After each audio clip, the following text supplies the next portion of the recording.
I'm Joe Bongiovanni. I live in Harborton, Virginia, but I'm part of the Kettle Pond Institute for Debt-Free Money, which is an institute in Plainfield, Vermont. And I'm a monetary reform activist. I've been a monetary reform activist pretty much all of my adult life. My dad was a monetary reformer. And I come to learn that the most important thing that we can do in the world is to change the money system so that we can be free of debt. When I say free of debt, I mean, as free of debt as we can be. It's either that or we're going to continue in the path where we are, which is we're going to have all the debt and everybody paying interest to the people who create the debt. So I'm a monetary reformer. We need to reform the money system, and that's what I advocate. Somebody has to have some understanding or some idea about what money is. And so the object therefore has to be to correct what's mostly the misunderstanding and the misinformation about money.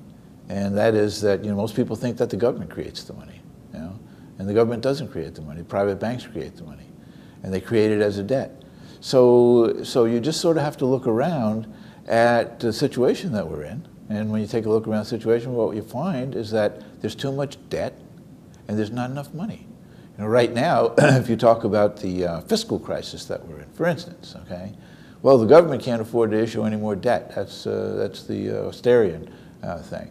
So that comes down to very serious implications for our society and for our individuals as far as families and all of that goes, and our communities. So if people don't understand money and how money is created and how money comes into existence and how money works in the world, they'll never be able to understand why it's important to basically achieve the goals that they want. And when I say that, what I mean is that the things that are important to people don't have to do with money, okay? They have to do with real things, like, for instance, the health of their children, maybe the education of their children, maybe, the well-being of their community, having, an adequate, force of public figures that are going to come to their aid when they have an accident and those kind of things. So the things that matter to real people are all influenced by, now to a very large degree determined by the monetary system and the amount of debt that we all have. And we need to be able to figure it out that there's a way to free ourselves from what they call debt slavery. That's kind of the debt servitude. That's kind of the thing that's out there. And unfortunately, a lot of people have the wrong idea about money. And because they have the wrong idea about money, they have the wrong idea about solving their problems. They don't realize that money is the actual root solution to the problems that they have. And therefore they miss being able to achieve those solutions. Basically, all the kind of problems that we have today, and especially if you consider environmental types of problems, as I would say it, that we can't afford to solve our environmental problems. We can't afford to oppose environmental destruction. We can't afford to stop the pipeline or fracking or any other aspect of things that are destroying the physical environment. We just can't afford to do it. We'd like to do it, but we can't afford to do it. And the reason we can't afford to do it is because the way the money system works, the banks create the money, and the first thing the bank corporation does is gives it to a finance corporation. The finance corporation takes the money and invests it in something, and they have to get a high return on their investment. So we have a whole situation where all the factors that affect the monetary system are working against the real people. They're working against the good of the real people. They're working against the home of the real people, that is the earth, okay? And they're working against the societies that we've tried to create and to accomplish. And until people understand that fact, that the monetary system is the foundation issue for all reform, for all political reform, social reform, economic reform, environmental reform, all of those reforms have to first be able to be dealt with in terms of money. And money is not, some kind of abstract thing that, we don't need to care about. One of the things that I hear from a lot of activists is, well, you just go ahead and deal with the money. I'm going to deal with whatever I'm working on, education of children. That's very important. I need to work on education of children. How's the budget going? Well, we don't have a budget. We're going to bring in a bunch of volunteers. That's great, but what about if you had a budget for education? What about if you controlled the monetary system? The first use of money went to educate the children, like it should be, Then we would have a whole different world. So people need to understand the importance of the monetary system, the money system, that there is, first of all, a money system, and that somebody controls it, and either it's going to work for us or it's going to work against us. The way the whole money system works is that the banks create all the money. That's the most important thing to know. Once you know that, you say, well, how does that work, that the banks create the money? They create the money by issuing loans. That means that all money is created as a debt. There's no money in existence unless there's a debt associated with that money. Even when you pay back the loan, so you have to have another loan. So all money is existence as a debt. So how does that debt work? Well, it works, on the kind of the market principle of risk-reward. That is to say, the highest risk gets the highest reward. So we have a system where we're going to say, well, what about, the things that we don't really care about the risk and the reward? How about the things that matter more to people? No, those things don't come into the equation until iterations of money change hands, and through taxation, for instance, or whatever, so that there's a public use to the money. We need to change that so that the whole priority becomes the people that need it the most are the lowest echelon of society. They need money more than anybody, and they don't have access to it. The only way to get access to it is to have the government directly pay money into the economy, pay directly money into the economy, in something that's in the national budget. And Congressman Dennis Kucinich's bill should be required reading for every activist, because activists that don't understand the money system, I'll make this point, they will be fighting with other activists, There's only a certain pool of money that the whole monetary system and the whole banking system makes available. And if you want to fight over who gets that part of the tax dollar or who gets that part of the economy, the banks will be glad to let you do that. But if you want to have both the environment protected and education of the children, and an economy where the people's wages are being earned adequately to pay a normal bill, a living wage kind of a thing, you're never going to do that unless you control the money system. That's all there is to it. The way the money system works, with all the money coming into existence as a debt, means that the bank is going to first look at the creditworthiness of the borrower. And on the basis of that, the people that don't need the money, are going to be the first ones to get it, because they have equity, they have credit, they've got experience, so they get the money. They're the first ones in line, they get it, and they get it the cheapest, So the bulk of the money goes to the highest return on investment, that's the financiers, And then it works its way down through the economy, and eventually, if there's any money left over, the people who need it the most get it, but when they get it, they get it last, and they pay the most for it. So we have an economy that is working to basically transfer wealth from the lowest people to the highest people. And that's how we get the 99% versus the 1%. It's built into the money system. The money system works to the advantage of the people who create the money. I think that the most important thing to understand is that once we understand that we have a money system, that we have a monetary system, that we understand that within that monetary system, there's a proper role for that money. The role for money in the system has to do with whether or not it works in the way it is now, with debt, to concentrate wealth in the hands of the debt creators, versus what Dr. Frederick Soddy, who is a Nobel Prize winner, but not in economics and not in money, but in chemistry, and he came to study money, and he said, well, yeah, the problem is that what we need to do is distribute the wealth that's created, and we have a money system that concentrates the wealth that's created, and so therefore the money system is not working towards its proper role, which is to distribute the wealth that society creates. And until we do that, until we transfer the role of money to become distributive, we are going to remain in this battle between the public and itself. Some people will always wonder, why is somebody like you using Milton Friedman, as a guy who explains the importance of a level playing field? And Milton Friedman was, believe it or not, a monetary reformer. Now, don't run away just because I said that, because he had all these other problems, okay? But he was a monetary reformer. He studied under Simons and Fisher and people who understood money. And basically what he realized is that if you don't level the playing field with money, okay, that is to say make money a tool of the people, a service of the people, a utility of the people, to provide the service that money can provide, if you don't have that, then you're going to end up with a playing field where a certain group of people are going to take the advantage of issuing the money. And if they issue the money, just think about that. Well, then everybody has to come to them for their place at the bat, you know, to try to figure out how they're going to get access to it.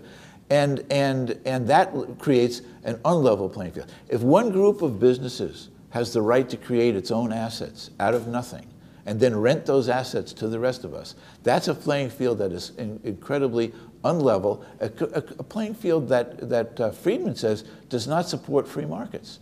Free markets can only be supported on a level playing field. The whole free market concept is that we're all equal in the marketplace, and you go there and you create by your craft of understanding how the market works. But if there's a group of people in the marketplace, and that group of people controls the issuance of the money, then there cannot be a level playing field. So basically, we have a systemic unleveling of the playing field where the rich. That's why the rich get richer. That's why the poor get poorer. It's because we don't have a level playing field with money. And until we level the playing field with money, we can't have a level playing field with free markets. Now here, Mr. Free Market, Milton Friedman, he recognized that. He called for government issuance of the money without debt. Imagine that, Milton Friedman. One of the things that we have, you know, at the top of that unlevel playing field is the assurance of plenty. Okay, because those people have access to money, or they create money, they have access to money, they have the money the cheapest, and then on the other side of the playing field is the people that need it the most, and they pay the most for it, and the result of that is the fact that what's guaranteed for them is a whole life of servitude, a whole life of doing nothing but borrowing money when they can get it, paying interest on whatever money they can come by, usually credit cards, quite frankly. You know, that's basically takes the place of wages among that group of people. So they use their credit cards and they pay more money than anybody. So the people that need it the most get it last and pay the most for it. That's the way the money system works. And if anybody can't figure out the nexus, the connection between the money system imbalances, the money system, I don't know if I want to call it the bastardization of the money system, but that's what it is. You know, it's a money system that works in reverse. And until we change the dynamic of how money is created, that's the dynamic. That's what it's all about, how money is created, either as a debt held by private people or as equity held by the government in the Commonwealth. The money system common is what I advocate. If you think about the fact that what kind of a problem that we have right now, for instance, okay? We have X number of unemployed, okay? We have X number of idle factories. We have X number of empty stores. We have X number of physical resources. And all of those could be put to work, okay? And by the way, they can be put to work with a minimum of environmental destruction if we put them to work using public money.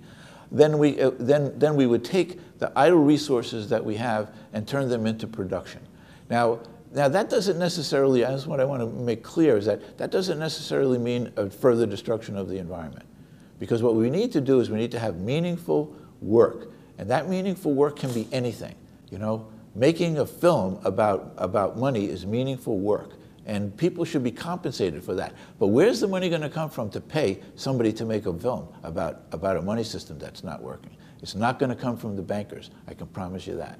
In order to have an understanding of the relationship of money to the physical world, okay? And this goes to the environmental aspect of it. You know, Dr. Frederick Soddy, when he was writing his book about the role of money, he said, well, we have to understand the real relationship between our physical environment and how the money system works.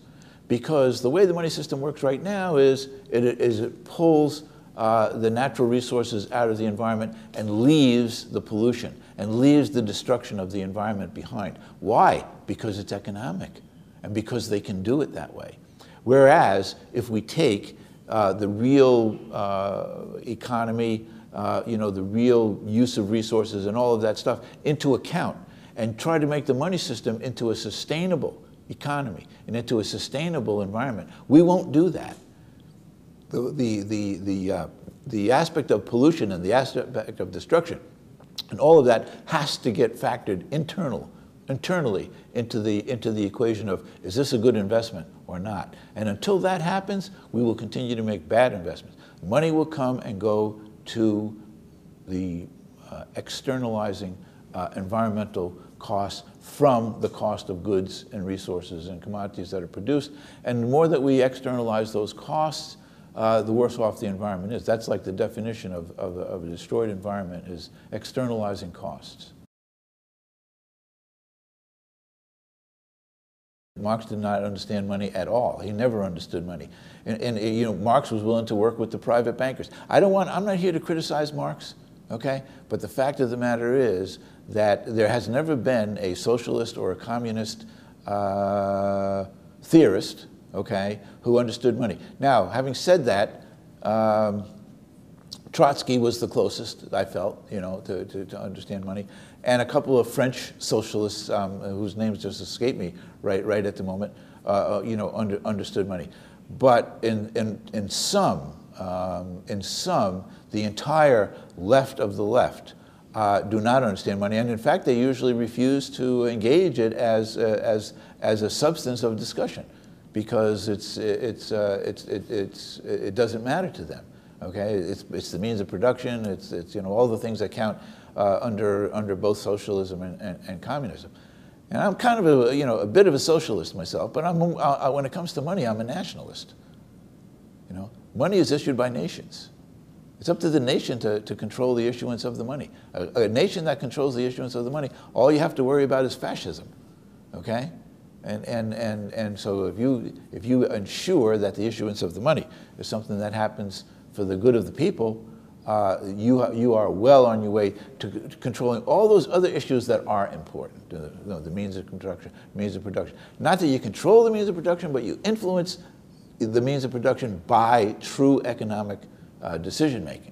You say money is a commodity, and because it's a commodity, if you control the issuance, imagine that you had a commodity that you didn't have to go and acquire.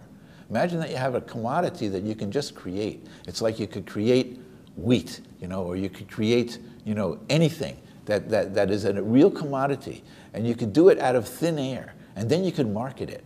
That's the situation with money, okay? And until you take the commodity nature of money out of money, that is to say, money resorts back to its means of exchange function in the economy. Money has to be available to function as a means of exchange. That's the primary function of money. Sort of like the definition of money is that which serves as the universal means of exchange. So if that's the definition of money, then how does it become a commodity? It's an exchange media. And it should be only created by the government, because why? There's a production and a consumption of goods and services. That's what an economy is about, and you need to have a means of exchange in order for those things to happen. So that's how money should function, and it will never function that way really as long as it is a tradable commodity, a marketable commodity, as long as we live under capital markets, okay? Capital markets determining what money's all about. So we have to get away from that. There are those who think that the problems that we have today of too much debt and too much malinvestment and all that can be corrected by going to the gold standard.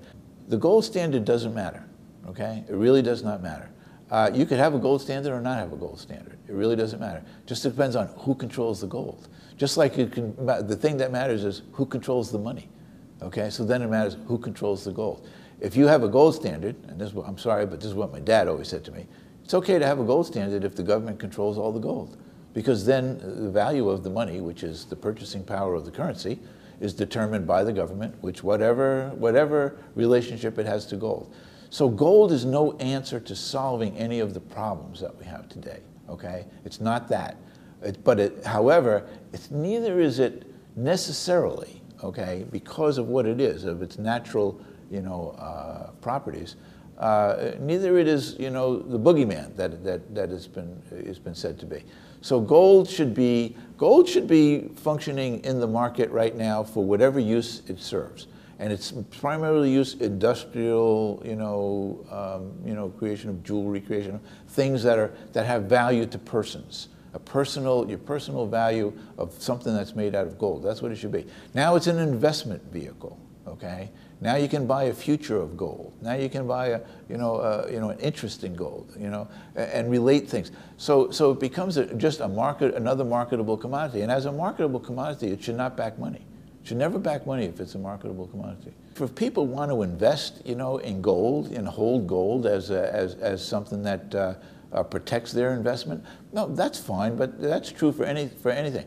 But it shouldn't be back in the currency. You see, it shouldn't be back in the currency.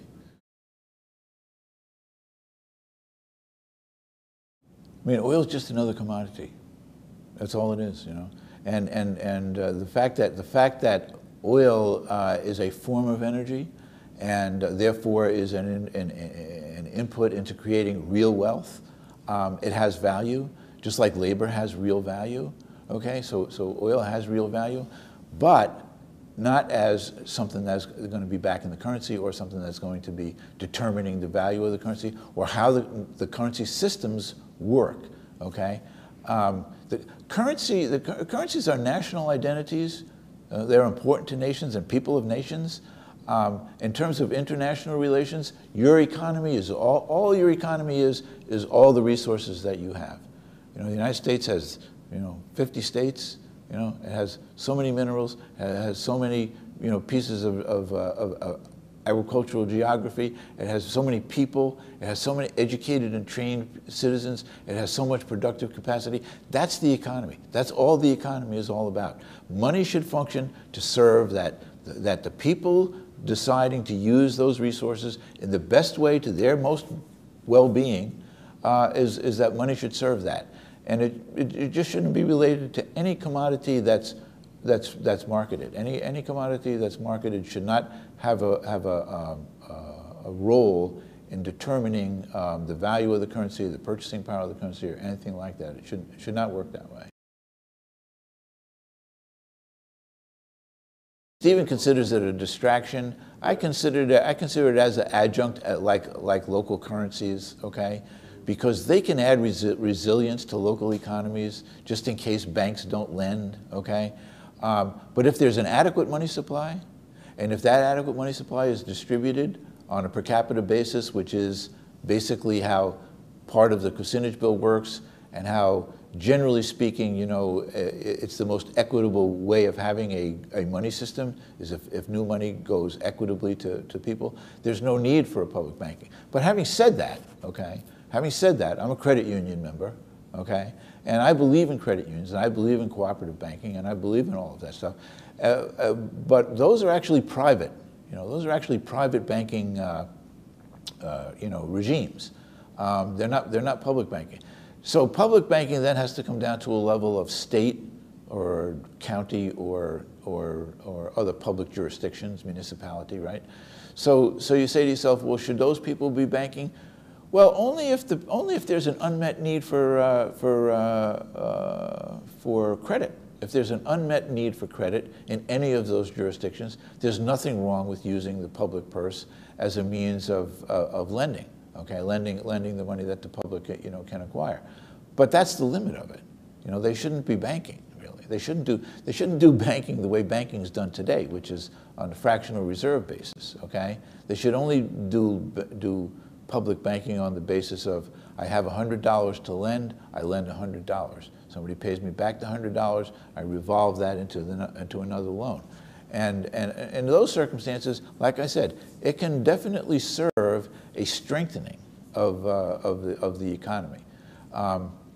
But if there's adequate money and the private options that are similar, and again, I use credit unions and cooperative banks, and limited purpose banks or special purpose banks for things like mortgages, et cetera, et cetera. That in other words, there are remedies available to ensure that credit needs of the community are met, and public banking is one of those ways of doing it. But it's definitely not a panacea, and it's definitely not a substitute for getting a real honest money system going and working. Because if we have a real honest money system going and working, the need for state or public banking is very much diminished. Complementary card is very much the same. It's very much the same because what do they add? They add exchange media in a place where there's no available exchange media.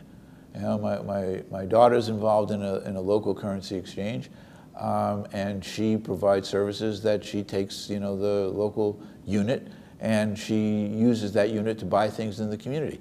Why? Because there's not enough money in the community to fund those things. That's why they do it.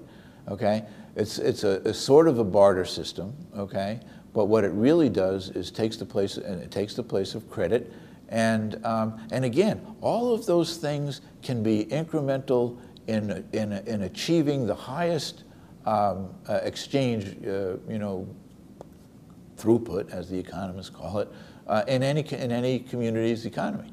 So they all